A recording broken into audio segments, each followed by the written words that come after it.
తాకట్టులో ఉన్న బంగారాన్ని విడిపించి ఆ రోజు ఆన్లైన్ రేటుకే మేము కొంటాం. Sharma gold company.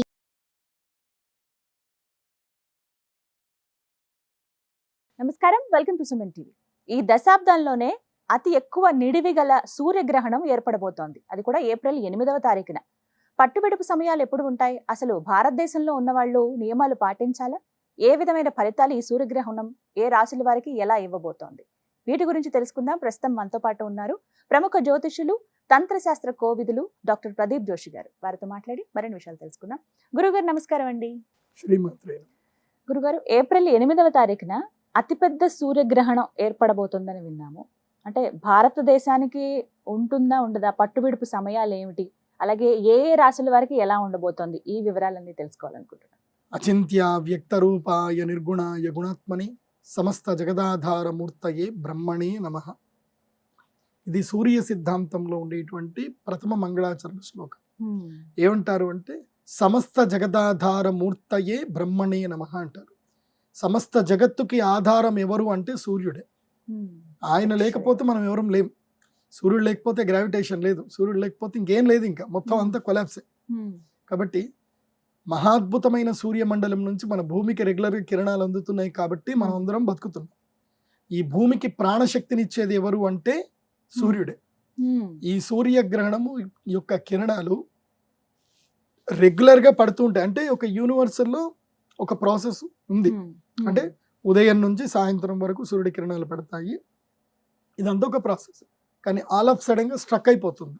ఎన్ని గంటలు అంటే 5:30 గంటల సమయం, 5 గంటల 20 నిమిషాల సమయం పాటు ఈ యొక్క లార్జెస్ట్ సూర్యగ్రహణం, the centuries largest solar eclipse ఇది. ఈ సెంచరీలోనే లార్జెస్ట్ ఎక్కువ సమయం ఉన్నటువంటి సూర్యగ్రహణం ఇది. ఇది మనకి ఉగాదికి ముందే రావడం అనేది ఒక అరిష్టము. ఇది ప్రజలు తీవ్రంగా కొట్లాడుకుంటారు, తీవ్రంగా గొడవ పడతారు, యుద్ధ భీతి జరుగుతుంది. ఆ ప్రభావం సంవత్సరం మొత్తం ఉంటుంది. ఈ సంవత్సరం అంతా కూడా అడవులు తగలబడిపోతాయి, కెమికల్ ఫ్యాక్టరీస్ లో బ్లాస్టింగ్స్ ఎక్కువ జరుగుతాయి, మరణాలు ఎక్కువగా ఉంటాయి. సూర్యగ్రహణంకి జరిగితే, ఉగాదికి ముందు జరిగితే చాలా తీవ్రమైనటువంటి ప్రభావాలు ఉంటాయి.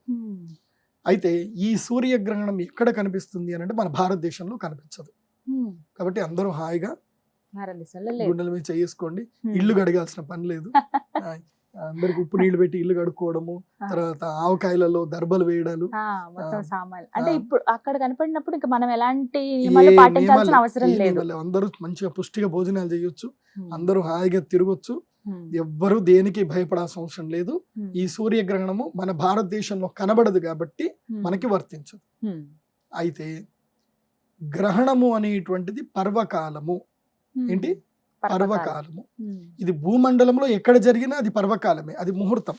ఎందుకోసం అంటే సూర్యగ్రహణం జరుగుతుంది. సూర్యగ్రహణం ఎవరికి జరుగుతుంది? భూమండల వాసులకే జరుగుతుంది కదా. మనం అందరం భూమి మీదే ఉన్నాం కదా. అంటే మనకు కనబడదు కాబట్టి మన గ్రహణ నియమాలు వర్తించవు. కానీ అది పర్వకాలం అంటే పుణ్యకాలం, అంటే లక్కీయెస్ట్ టైం. అది ఆ లక్కీయెస్ట్ టైం ని మనం యూటిలైజ్ చేసుకోవచ్చు. ఎందుకోసం అంటే గ్రహణ సమయములో జపము, దానము, తపము, పూజ, హోమములు ఇవి ఎవరు చేసుకున్నా వాళ్ళకి లాభం కలుగుతుంది. ఇప్పుడు నాకు జ్యోతిష్ శాస్త్రంలో కొంచెము పట్టు తక్కువైంది. ఎప్పుడు చిన్నప్పుడు నేను నేర్చుకునేటప్పుడు మా నాన్నగారు ఏం చెప్పారు, నీకు జ్యోతిష్ శాస్త్రంలో పట్టు తక్కువ కదా, ఈ యొక్క పరాశర హోరా శాస్త్రము నువ్వేం చెయ్యు, గ్రహణం రాబోతుంది, రాబోయేటువంటి చంద్రగ్రహణం వస్తుంది, అప్పుడు నువ్వు వెళ్ళి గోదావరి తీరంలో ఉండి ఇది పారాయణం చెయ్యు అని అన్నారు మా నాన్నగారు. మా నాన్నగారు చెప్పినట్టుగా నేను వెళ్ళి పరాశర హోరా శాస్త్రము గ్రహణ సమయంలో నేను పారాయణం చేశాను. ఇప్పుడు నాకు మొత్తం తెలుగు రాష్ట్రాల్లో మంచి నెంబర్ 1 పొజిషన్లో, కానీ ఇప్పుడు స్టార్ మాలో ప్రోగ్రామ్ కానివ్వండి, సుమన్ టీవీ వాళ్ళతో కానివ్వండి, ఇంత అనర్గళంగా మాట్లాడుతున్నాను అంటే ఆ రోజు, ఆ గ్రహణము రోజున నేను అమ్మవారి గురించి అక్కడ బృహత్ పరావర శాస్త్రం పారాయణం చేశాను కాబట్టి, తర్వాత సూర్య సిద్ధాంత పారాయణం చేశాను, తర్వాత కంఠము వరకు నీళ్లలో ఉండి తపస్సు చేయాలి, కొన్ని జపాలు చేయాలి, అవి మేము చేశాం, చాలా వరకు చేశాను. ఆ సిద్ధి కలిగింది కాబట్టి వాళ్ళ విశుద్ధి చక్రం బాగుంది కాబట్టి నేను చెప్పేది మీరు అందరూ కూడా వినగలుగుతున్నారు. ఇన్ని లక్షల మంది నాకు అభిమానులు ఉన్నారు, చాలా సంతోషం. ఎందుకోసం అంటే కొన్ని విద్యలు కొన్ని సందర్భం లోపల ఉపయోగపడతాయి. Time is most important. ఎవరైనా అటువంటి పారాయణలు ఎవరైనా చేయొచ్చు. Every human being having eligibility. కులము మతంతో సంబంధం లేదు, ఎవరైనా దైవ ఉపాసన చేయొచ్చు. ఆ గ్రహణ సమయంలో మీకు ఏ విద్యలు రావో ఆ విద్యలను మీరు చదవండి. అప్పుడు చదివి అమ్మవారికి మీరు అంకితం చేయండి. ఏదైనా దేవాలయంలో కానీ అక్కడ కూర్చొని చదువుకోండి, మీకు అద్భుతాలు జరుగుతాయి. అయితే కొంతమందికి తమ జీవితంలో మొత్తము జాతకం అంతా హీన జాతకం ఉంటుంది, ఎంత చేసినా కలిసి రాదు. వాళ్ళకి నేను చెప్పేది ఏంటంటే ఈ గ్రహణ సమయంలో అరిష్ట నివారణ తంత్రం అని ఉంటుంది, అరిష్ట నివారణ తంత్రం చేయించుకోండి. ఇది భారతదేశ కాలమాన ప్రకారము రాత్రి 9 గంటల నుంచి మొదలు 9:21 నుంచి మొదలు 2 గంటల 15 నిమిషంల వరకు ఇది భారతీయ కాలమాన ప్రకారం ఉంటుంది. అంటే మనకి నైట్ టైము, అక్కడ డే టైం. కెనడాలో లార్జెస్ట్ గా కనిపిస్తుంది. కాబట్టి ఈ సంవత్సరం కెనడాలో ఏం జరుగుతుందో చెప్తాను. కెనడాలో ఉండే మన భారతీయులు ఎవరున్నా సరే, సో కెనడియన్ సిటిజన్స్ కూడా చెప్తున్నాను, కెనడాలో ఈ సంవత్సరము అగ్రికల్చర్ మొత్తం పడిపోతుంది. కందిపప్పు మన భారతదేశానికి కందిపప్పు కెనడా నుంచి వస్తుంది. ఈ విషయం చాలా మందికి తెలియదు. మొత్తం చెన్నైలో ఇంపోర్ట్ అవుతుంది, గుజరాత్ లో ఇంపోర్ట్ అవుతుంది. మన భారతదేశంలో మన దేశంలో వండిన కందిపప్పు మన భారతీయులు కేవలం 20 కోట్ల మంది మాత్రం తింటారు. మిగతా 80 కోట్ల మంది భారతీయులకు కందిపప్పు కెనడా నుంచి వేరే దేశాల నుంచే వస్తుంది. మన భారతదేశానికి కందిపప్పు తర్వాత ఆయిల్స్ ఇప్పటికీ మనం ఇంపోర్టే చేసుకుంటున్నాం. కాబట్టి ఈ సంవత్సరం కెనడాలో కందిపప్పు పడిపోతుంది, కెనడాలో అగ్రికల్చర్ పడిపోతుంది, యుఎస్ఏలో కూడా అగ్రికల్చర్ పడిపోతుంది, కార్న్ మొత్తం పడిపోతుంది.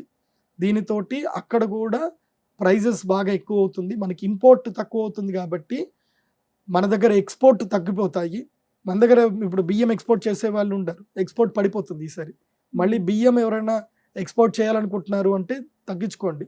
దీని ప్రభావం వల్ల అమెరికాలో బియ్యం ధర పెరుగుతుంది. నేను ఇప్పుడు చెప్తున్నాను మీకు, ఏప్రిల్ 15వ తారీఖు వరకే అవకాశం ఉంది. ఏప్రిల్ 15 లోపలనే బియ్యం కొని పెట్టుకోండి. ఏప్రిల్ 15 తర్వాత అమెరికాలో మళ్ళీ బియ్యం గురించి సూపర్ మార్కెట్ లో తిరగాల్సి వస్తుంది, కెనడాలో కూడా చెప్తున్నాను. కాబట్టి కొని పెట్టుకోండి. సో ఈ గ్రహణ ప్రభావం వల్ల వ్యవసాయం మీద ఎక్కువగా పడే అవకాశం ఉంటుంది, వర్షాలు తక్కువ అవుతాయి, గుర్తుపెట్టుకోండి. ఈ గ్రహణమైన వెంటనే మళ్ళీ ఏం జరుగుతుంది, ఏప్రిల్ 4వ తారీఖు అంటే ఈ గ్రహణానికి ముందు ఏప్రిల్ 4వ తారీఖు నుంచి ఈ శనిగ్రహము పూర్వ భాద్రపద నక్షత్రం లోపలికి ప్రవేశిస్తున్నాడు. అంటే తన సొంత నక్షత్రం లోపలికి ప్రవేశిస్తున్నాడు, తన సొంత రాశిలో తన సొంత నక్షత్రంలో ప్రవేశిస్తున్నాడు. దీనితోటి టొర్నడోస్ వస్తాయి, వాయువుతో కూడుకున్నటువంటి పీడలు కలుగుతాయి, అగ్నికి వాయువు కలుస్తుంది, అగ్ని ప్రమాదాలు ఏర్పడతాయి. ఇవన్నీ కూడా ప్రపంచ విపత్తులు, ఇది గుర్తుపెట్టుకోండి. ఇక ఈ శనిగ్రహ ప్రభావము, సూర్యుడు హీనమైపోవడము, శని ప్రభావం ఎక్కువగా పెరగడం వల్ల ఎవరెవరైతే గనక ఏలినాటి శని ప్రభావాన్ని అనుభవిస్తున్నటువంటి మీనరాశి వారు, అదేవిధంగా కుంభరాశి మకర రాశి వాళ్ళకి, అర్ధాష్టమ శని ఉన్నటువంటి కర్కాటక రాశి వారికి, అష్టమ శని ఉన్నటువంటి కర్కాటక రాశికి, అర్ధాష్టమ శని ఉన్నటువంటి వృశ్చిక రాశి వారికి ఈ నెల రోజుల పాటు కీడు, నెల రోజుల పాటు సంకటం ఏర్పడుతుంది. అది కాకుండా ఈ యొక్క ఏదైతే గ్రహణము ఏ నక్షత్రంలో ఏర్పడుతుంది అంటే రేవతి నక్షత్రంలో ఏర్పడుతుంది. మీనరాశిలో రేవతి నక్షత్రం ఏర్పడుతుంది. కాబట్టి మీనరాశి వారికి ఇది అధమ ఫలితము, మేషరాశి వారికి ఇది అధమ ఫలితము. గుర్తుపెట్టుకోండి, మేషరాశి వారికి ఇది అధమ ఫలితం. గురువుగారు, ఈ గ్రహణ ప్రభావం 12 రాశుల వారిపైన ఏ విధంగా ఉంటుందంటే అధమ ఫలితాలు ఏ రాశి వారికి ఉంటాయో తెలియజేస్తారా? ఈ గ్రహణము అధమ ఫలితాలు మీనరాశి, మేషరాశి, సింహరాశి, ధనుస్సు రాశి వీరికి అధమ ఫలితాలు. ఆల్రెడీ తెలుగుదేశం పార్టీ అధినాయకులు చంద్రబాబు నాయుడు గారిది ధనుస్సు రాశి. ఆయనకి ఈ గ్రహణం ఏప్రిల్ 4తో అరిష్టం ప్రారంభమవుతుంది. ఆయనకి నెల రోజుల పాటు, అంటే కరెక్ట్ గా ఎలక్షన్ టైంకి ఆయన గ్రహణ ప్రభావం ఉంది ఇప్పుడు ఆయనకి. కాబట్టి మీన, మేష, సింహ, ధనుసు రాశి వారికి ఇది ఈ సూర్యగ్రహణము అరిష్టము. ఈ గ్రహణ ప్రభావము నెల రోజుల పాటు ఉంటుంది, నెల నుంచి 48 రోజుల పాటు ఉంటుంది. అంటే ఎలాంటి ఫలితాలు ఉంటాయి వారికి అంటే ఏముంటది, అనారోగ్యం రావడము, లేదంటే ఏవైనా సరే అప్పుల పాలైపోవడము, ఆస్తులు అమ్ముకోవడము, లేదంటే చిన్న చిన్న యాక్సిడెంట్ జరగడము, ఏదో ఒకటి ఇబ్బంది అయితే కలిగే అవకాశం ఉంటుంది. గ్రహణం ప్రభావంలో అరిష్టము అంటే ఇంకా ఏదో ఒక రూపంలో అరిష్టం వస్తుంది, తగాదాలు అవుతాయి, ఉన్నట్టుండి మంచి మంచి స్నేహితులు కూడా మోసం చేసే వాళ్ళకి మారిపోతారు. నేను చూశాను చాలా మంది 20 ఏళ్ళ నుంచి ఉన్న స్నేహము ఒక్కరోజు ఒక కష్టం వచ్చిందని చెప్పి బంధం తెంచేసుకుంటారు. నమ్మకానికి డబ్బులు ఇస్తారు, నమ్మకంతో కొంతమంది లక్షలు ఇచ్చుకుంటారు, వైట్ పేపర్ మీద రాసుకొని కోట్ల రూపాయలు ఇచ్చుకునే వాళ్ళు కూడా ఉంటారు. సో గ్రహణ ప్రభావం వల్ల ఏం జరుగుతుందంటే వీళ్ళకి నష్టం జరిగే అవకాశం ఉంటుంది, అదే నమ్మక ద్రోహాలు జరిగే అవకాశం ఉంటుంది. కాబట్టి వీరు తప్పకుండా అరిష్ట నివారణ తంత్ర యాగం చేయించుకోండి. చాలా మంది అంటే ఈ మధ్య నేను కొంతమంది ఉన్నారు, వాళ్ళకి పని పాట ఏమి ఉండదు, అంటే ఎవరైనా బాగుపడుతున్నారు, ఎవరికైనా ఏదైనా మంచి చేస్తున్నారంటే వాళ్ళు ఏదో ఒకటి చెప్తారనమాట. అవన్నీ గ్రహణాలకు మీరు డబ్బులు పెట్టకండి, మీరు ఏం ఖర్చు చేసుకోకండి, 2 స్తోత్రాలు చదువుకోండి అని ఏదో చెప్తున్నారు. వాళ్ళు చెప్పిన మాట కూడా మీరు వినండి, నేను వాళ్ళకు వద్దు అని చెప్పను. గ్రహణ సమయములో ఒక్కసారి ఓం నమ శివాయ అన్న 100 సార్లనంత పుణ్యం, ఒక్కసారి ఓం నమ శివాయ 100 సార్లనంత పుణ్యం.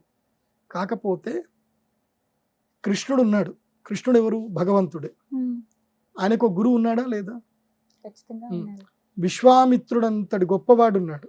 విశ్వామిత్రుడికి సాధ్యం కాంతి లేదు, ఆయన దగ్గర బ్రహ్మాస్త్రాలు ఉన్నాయి, అన్నీ ఉన్నాయి. ఆయన రాముణ్ణి ఎందుకు తీసుకొని వెళ్ళాడు యజ్ఞ సంరక్షణకి? ఆ తాటకి తర్వాత మారీచ సుబాహులు యజ్ఞాన్ని పాడు చేస్తుంటే ఆయన రాముణ్ణి ఎందుకు తెచ్చుకున్నాడు? ఆయన దగ్గర బ్రహ్మాస్త్రాలు ఉన్నాయి కదా, వాడొచ్చు కదా, వాడలే కదా, ఆయన గురువు. అప్పుడు ఆయన ఏం చేశాడు? రాముడికి అస్త్రాలు ఇచ్చాడు కానీ ఆయన వాడలే. కాబట్టి ఇక్కడ మనం అర్థం చేసుకోవాల్సింది ఏంటంటే, మంత్రము అంటే శక్తి లేనటువంటి వారు మంత్రం చదువుకోవచ్చు, శక్తి ఉంది, త్వరితగతిన కావాలి, చేయగలిగే శక్తి ఉంది. నీ యొక్క కర్మ ఫలాల్ని నువ్వు ధన రూపంలో పెట్టుకొని నువ్వు దానం చేయగలిగే శక్తి ఉన్నప్పుడు దానం చెయ్యు. దాన్ని నువ్వెందుకు ఆపుతున్నావు? మంచి పని చేయాలనుకున్నప్పుడు నువ్వెందుకు ఆపుతావు? శక్తి ఉన్నప్పుడు శక్తి ఉన్నప్పుడు చేయాలి. ఇప్పుడు శక్తి ఉన్నోడే అన్నదానం పెట్టాలి, శక్తి లేనోడు అన్నదానం ఎక్కడ పెడతాడు? పెట్టలేడు కదా. కాబట్టి ఎవరి మీద సెటైర్లు వేయకండి, మీరు మంచిగా చక్కగా అందరికి మంచి చెప్పండి, మీరు మంచి చేసుకోండి. అలా చేయకండి, ఇలా చేస్తున్నారు, ఇలా అమ్ముకుంటున్నారు, ఇలా చేయకండి ఎవరికి. ఎందుకోసం అంటే మీ మీద పడ్డారనుకోండి జనాలు అసలు తేలుకోలేరు మీరు అసలు. కాబట్టి శత్రుభావన ఎప్పుడు కూడా సనాతన ధర్మంలో పెట్టకండి. ఒక్కోళ్ళ గురించి ఒక్కోళ్ళు చెడుగా చెప్పుకోకండి, మొదలే చెప్తున్నాను. ఎందుకోసం అంటే గ్రహణం చేసేటప్పుడు ఒక్కోళ్ళకి శక్తి ఉంది, చాలా మందికి మేలు చేస్తారు, మేలైన వాళ్ళు తిరిగి వస్తున్నారు వాళ్ళ దగ్గరికి, నీకేం కష్టం వచ్చింది? అదొకటి. సో అరిష్ట నివారణ తంత్రం చేయించుకుంటే మంచిది. తర్వాత అలాగే గురుగారు, మరి మంచి ఫలితాలు ఎవరికి ఉండబోతున్నాయి అంటే శుభం కలుగుతుందా అసలు గ్రహణం వల్ల ఎవరికైనా? గ్రహణం వల్ల శుభాలు కలుగుతాయి. నేను చెప్పాను కదా లాస్ట్ టైం కన్యా రాశి వారికి బాగా లేదు అని చెప్పాను, వాళ్ళ గ్రహణం జరిగింది, అది వాళ్ళకి 15 రోజుల్లో తీరిపోతుంది. ఎందుకోసం? సూర్యగ్రహణం వాళ్ళని సంరక్షిస్తుంది మళ్ళీ. సో ఈసారి కన్యా, తుల, వృషభ, మిథున రాశుల వారికి ఈ గ్రహణము రాజయోగాన్ని ఇస్తుంది. ఎవరికి? కన్యా, తుల, వృషభ, మిథున రాశి వారికి ఇది రాజయోగాన్ని ఇస్తుంది. మరి తెలుగు రాష్ట్రాల్లో భవిష్యత్తులో ముఖ్యమంత్రిగా పోటీ చేయబోతూ భవిష్యత్తులో ముఖ్యమంత్రి అవ్వాలని కోరుకున్నటువంటి వైఎస్ఆర్సీపీ నాయకుడు జగన్మోహన్ రెడ్డి గారిది ఏ రాశి అంటే మిథున రాశి. గ్రహణం తర్వాత ఆయనకి ఇంకా కలిసి వచ్చే అవకాశం ఉంది. ఆయనకి యాడ్ ఆన్ అవుతుంది, బికాజ్ ఈ గ్రహణ ప్రభావం చంద్రబాబు నాయుడు గారిని వీక్ చేస్తుంది, ఆయన్ని స్ట్రాంగ్ చేస్తుంది. అందుకే నేను ఒక పరిహారం చేసుకోమని చెప్పాను చంద్రబాబు నాయుడు గారికి. మీరు గ్రహణానికి లోపల ఈ పరిహారం చేసుకోలేకపోతే మాత్రం తీవ్రమైన ప్రభావం ఉంటుంది. ఎందుకోసం అంటే మిమ్మల్ని 53 రోజులు మీతో ఉన్నటువంటి వ్యక్తులు నాకు చెప్పారు, మీరు ఎలాంటి హీన పరిస్థితి అనుభవించారు, ఎంత బాధపడ్డారు, ఎలా ఉన్నారు అనే విషయం మొత్తం కూడా నాకు తెలుసు. కాబట్టి చెప్తున్నాను, మళ్ళీ ఆ పరిస్థితి మీకు రావద్దు అని నేను కోరుకుంటున్నాను. ఈ 4 రాశుల వరకు శుభంగా ఉంది. మరింత శుభ ఫలితాలు వీరు పొందాలంటే వీరేమైనా పరిహారం చేసుకోవాలండి? వీరు కూడా అరిష్ట నివారణ తంత్రం చేయించుకోవాలి. సింపుల్. శుభాలు మనకు కావాలంటే అరిష్టాలు దూరం అవ్వాలి, అరిష్టాలు దూరం అయితే ఆటోమేటిక్గా శుభం కలుగుతుంది. సో అరిష్ట నివారణ తంత్రం వీళ్ళు కూడా చేయించుకుంటే మంచిది. అయితే అమెరికా వాళ్ళు తప్పకుండా చేయించుకోండి. మొన్న ఆ మధ్య మేము చంద్రగ్రహణం గురించి చెప్పినప్పుడు చాలా మంది అమెరికా నుంచి ఫోన్ చేసి వాళ్ళందరూ వాళ్ళ గోత్రనామాలు చెప్పించుకున్నారు. చక్కగా వాళ్ళు కూడా అక్కడి నుంచి వాళ్ళ లైవ్ లో ఉండి యాగం చేయించుకున్నారు. సో అమెరికాలో ఉండే వాళ్ళందరూ యాగం చేయించుకోండి. భారతదేశంలో ఉండే వాళ్ళు కూడా ఇది పర్వకాలం కాబట్టి యాగం చేయించుకోండి. ఈ గ్రహణం మీద గురించి నేను ఏ భారతీయ వాసులకు నేను భయపెట్టట్లేదు. కోసం అంటే వాళ్ళు భయపెడుతున్నారు, మీరు భయపడుతున్నారు, మీరు భయపడకండి. అది రాత్రి సమయం కాబట్టి గర్భిణీ స్త్రీలు ఇంకా హాయిగా 6 గంటల 8 గంటల వరకే ఇంట్లో పడుకున్నారనుకోండి, తెల్లారి నిద్రలు ఇస్తారు ఇంకా. కాబట్టి తొందరగా పడుకోండి. ఈ గ్రహణ సమయంలో గర్భిణీ స్త్రీలు మంచిగా కడుపు నిండా భోజనం చేసి హ్యాపీగా పడుకోండి, బయటకి ఎటు తిరగకండి, ఫోన్లు అసలు వాడకండి. గర్భిణీ స్త్రీలకు సింపుల్ సూచన. దీని గురించి అంటే ఎట్లాగో విండోస్ అన్ని క్లోజ్ చేసి పెట్టుకోవాలి. అది అమావాస్య కాబట్టి తీవ్రమైన కిరణాలు వస్తాయి కాబట్టి ఎట్టి పరిస్థితుల్లో గర్భిణీ స్త్రీలు రాత్రంతా ఇంట్లోనే ఉండండి, హాయిగా పడుకోండి. అలాగే మరి ఈ గ్రహణ ప్రభావం మిగతా రాశుల వారిపైన ఎలా ఉంటుంది? మిశ్రమంగా ఎవరికైనా ఉంటుందా ఇక ఈ 2 రాశులు కాని వాళ్ళకి మిగతా అంతా మిశ్రమ మిగతా ఫలితాలు. నలుగురు? కర్కాటక, కుంభ, వృశ్చిక, మకర రాశి వాళ్ళకి మిశ్రమ ఫలితాలు ఉంటాయి. అంటే వీళ్ళు యజ్ఞం చేయించుకున్నా పర్లేదు, చేయించుకోకున్నా పర్లేదు, వాళ్ళకి నార్మల్ గానే ఉంటుంది. వీళ్ళకి not good, not bad. So good ఎవరికైతే ఉందో వాళ్ళు మాత్రం అరిష్ట నివారణ తంత్రం చేయించుకోండి. బ్యాడ్ ఉంటే తప్పకుండా చేయించుకోండి. మీనరాశి వారైతే అస్సలు మిస్ చేసుకోవద్దు. ఎందుకోసం అంటే మీకు ఏళ్ళనాటి శని ప్రభావం కూడా ఎక్కువ అవుతుంది కాబట్టి తప్పకుండా చేయించుకోండి. గురుగారు, సాధారణంగా ఈ గ్రహణాల ప్రభావం ఎంత కాలం పాటు ఉంటుంది ఒక రాశి వారి పైన? గ్రహణం అయినప్పటి నుంచి మళ్ళీ పూర్ణబింబము, అంటే ఇప్పుడు సూర్యగ్రహణం అయింది అనుకోండి 30 రోజులు ఉంటుంది, చంద్రగ్రహణం అయింది అనుకోండి 15 రోజులు ఉంటుంది. అది సో 30 రోజులు కన్ఫామ్ గా గ్రహణ ప్రభావం సూర్యగ్రహణం అయిన తర్వాత ఉంటుంది, లేదా 48 రోజుల వరకు అయితే ఉంటుంది. దాని తర్వాత మళ్ళీ నార్మల్, మళ్ళీ గోచార ఫలితాలు మళ్ళీ వర్తిస్తాయి. అప్పటి వరకు గోచార ఫలితాలు కూడా వర్తించవు, ఏవి వర్తించవు. గ్రహణం ఉన్నప్పుడు ఆ గ్రహణ ప్రభావమే అందరి మీద వర్తిస్తుంది. మొత్తం మీద ఈసారి ఏర్పడబోయేటువంటి అతిపెద్ద సూర్యగ్రహణం భారతదేశం పైన ఎలాంటి ఎఫెక్ట్ ఉండదు? అంటే మనం పట్టుబిడుపుల సమయాలేమో మనం పాటించాల్సిన అవసరం గ్రహణ లేదు నియమాలు అక్కర్లేదు, ఎవరు భయపడాల్సిన అవసరం లేదు. 8వ తారీఖు ఏప్రిల్ 2024 రాత్రి 9 గంటల నుంచి తెల్లవారితే ఉగాది. ఆ 9వ తారీఖు తెల్లవారుజామున 2 గంటల వరకు ఈ గ్రహణం ఉంటుంది. మామూలుగా తెల్లవారితే 9వ తారీఖు మన అందరం కూడా ఏది ఉగాదికి సంబంధించిన పండుగ, పంచాంగ శ్రవణాలు అన్ని మనం నార్మల్ గా చేసుకోవచ్చు. కొంతమందికి డౌట్ ఉండొచ్చు, గ్రహణం ఉంది కదా ముందు రోజే ఏమైనా తెచ్చి పెట్టుకుంటే ఏమైనా కష్టం అంటే ఏం పర్లేదు. మన భారతదేశంలో ఏం లేకపోతే ముందు రోజులు అన్ని తెచ్చి పెట్టుకోండి, ఏం కాదు. మనం ఆ రోజున మళ్ళీ తెచ్చుకోవాలి, ఈ శ్రమ పడాల్సిన అవసరం లేదండి. అయితే ఒకటేందంటే కనుక ఈ గ్రహణ ప్రభావం మాత్రం రాశుల వారికి అందరికి ఉంటుంది. గ్రహణంలో ఈ పర్టికులర్ టైంలో మనం దేవాలయాలు మూయకూడదు, అన్నం తినకూడదు, గర్భిణీ స్త్రీలు జాగ్రత్త పడాలి, తర్వాత ఆహార పదార్థాల మీద దర్బలు వేసుకోవాలి, ఇల్లు కడుక్కోవాలి, ఈ నియమాలు వర్తించవు. కానీ గ్రహణ ప్రభావం మాత్రం రాశుల వారికి మాత్రం వర్తిస్తుంది. అది ఎక్కడ జరిగినా భూలోకంలోనే కదా మనం ఉండేది. సో మనకి రాశుల వారికి మాత్రం మనకి అది వర్తిస్తుంది. అయితే అమెరికాలో ఉండేటువంటి వాళ్ళకి 100% వర్తిస్తుంది, మనకి 70% వర్తిస్తుంది. ఒకటి అందరూ గమనించండి. చక్కగా వివరించారండి. నమస్కారం. శ్రీమతి. సుమన్ టీవీలో మీ పర్సనల్ అండ్ బిజినెస్ ప్రమోషన్స్ కోసం కింది నెంబర్కి కాంటాక్ట్ చేయండి.